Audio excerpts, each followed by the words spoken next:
Hello ಹೇಳಿ. ಹೌದಾ, ಕೊಡ್ತೀನಿ ಫೋನ್ ಕೊಡ್ತೀನಿ. ಸರಿ ಆಯ್ತು. ಯಾವಾಗ? ಓಕೆ. ಫೋನ್ ಆಗಿಬಿಡ ಏನಾಯ್ತು?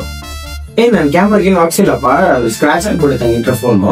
ನೀವ್ ಕ್ಯಾಮ್ರಾಗ ಏನು ಹಾಕ್ಸಿಲ್ವಾ? ಫೋನ್ ತಗೊಂಡಾಗ್ಲಿದ್ದ? ಇಲ್ಲ ಹಾಕ್ಸಿಲ್ಲ. ಅಯ್ಯೋ, ನೀವ್ ನನ್ ಫೋನ್ ನೋಡಿ, ನನ್ ಫೋನ್ಗೆ ಆಕ್ಚುಲಿ ಯುನಿಕ್ ಗಾರ್ಡ್ಸ್ ಅಲ್ಲಿ ಕಂಪ್ಲೀಟ್ ಸ್ಕ್ರೀನ್ ಗಾರ್ಡ್ ಹಾಕ್ಸಿದೀನಿ. ಹೌದಾ? ನನ್ ಫೋನ್ ನೋಡಿ ನೀವ್ ಹಿಂಗೆಲ್ಲ ಇಟ್ಟು ಕೂಡ ಏನಾಗಲ್ಲ. ಫೋನ್ ಇದೆ ಸ್ಕ್ರಾಚ್ ಆಗ್ಬಿಡಲ್ಲ ಕ್ಯಾಮ್ರಾ. ಡೆಫಿನೆಟ್ಲಿ ಏನಾಗಲ್ಲ. ಇದು ಫುಲ್ ಕಂಪ್ಲೀಟ್ ಕ್ಲಿಯರ್ ಶೀಟ್ ಹಾಕ್ಸಿದೀನಿ ನಾನು. ಮತ್ತೆ ಹೇಳ್ಬೇಕಾನೆ, ಇಷ್ಟ ದಿನ ನಾನು ಫೋನ್ ಯಾವಾಗ್ಲೂ ಮನೆಗೆ ಹೋಗಿ ಹಿಂಗ್ ಇರ್ತಿದೆ, ಬಟ್ಟೆ ಮೇಲೆ ಇರ್ತಿದೆ, ತೆಗಿಬೇಕು ಹುಷಾರಕ್ಕೆ ಕೇರ್ಫುಲ್ ಆಗಿ ಇದ್ ಮಾಡ್ತೇನೆ. ಏನಿಲ್ಲ, ನೀವು ಯುನಿಕ್ ಗಾರ್ಡ್ಸ್ ಹಾಕದ್ಮೇಲೆ ಹೆಂಗ್ ಬೇಕಾದ್ರೂ ಇಡ್ಬೋದು. ಹೌದಾ? Okay.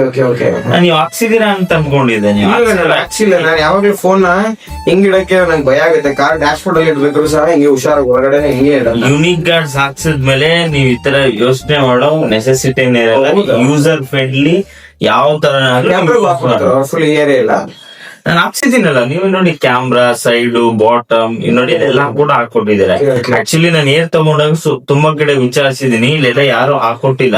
But unique guards visit ಮಾಡಿ ಎಂಕ್ವೈರಿ ಮಾಡಿದಾಗ ನಾನು ಇಲ್ಲೆಲ್ಲ ನನ್ನ ಫೋನ್ ಫಸ್ಟ್ ಹಾಕ್ಸ್ಬೇಕಪ್ಪ. ನಮ್ಗೆ ಬರೀ ಇಂಪಾರ್ಟೆಂಟ್ ಕ್ಯಾಮ್ರಾ ಸ್ಕ್ರಾಚ್ ಆಗ್ಬಿಡುತ್ತೆ ಅಂತ ಯಾವಾಗ್ಲೂ ಕೇರ್ಫುಲ್ ಆಗಿ ಹೋಗ್ತೀನಿ. ಹಂಗಾರೆ ಮಾಡಿ. ಅಬ್ಬಾ ಸಾಯಿರಾಮ್.